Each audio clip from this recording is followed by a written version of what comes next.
চম্পা হাওরের ঐতিহাসিক মহাসমাবেশের পর এবার রতনপুরে জনস্রোত।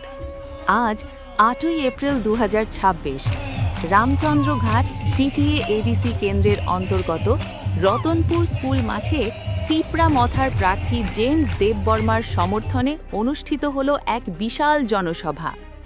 এই জনসভায় উপস্থিত ছিলেন তিপ্রা মথার সুপ্রিমো বুবাগ্রা। মাঠ জুড়ে ছিল মানুষের ঢল।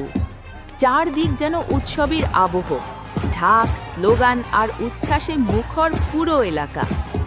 নেতৃত্বরা সভায় পৌঁছে দেন মহারাজার থানসার বার্তা আর স্পষ্ট করে দেন একটাই আহ্বান, আসন্ন নির্বাচনে তিপ্রা মথার প্রার্থী জেমস দেববর্মাকে বিপুল ভোটে জয়ী করতে হবে। রতনপুর আজ দেখিয়ে দিল জনতার সমর্থন কোন দিকে।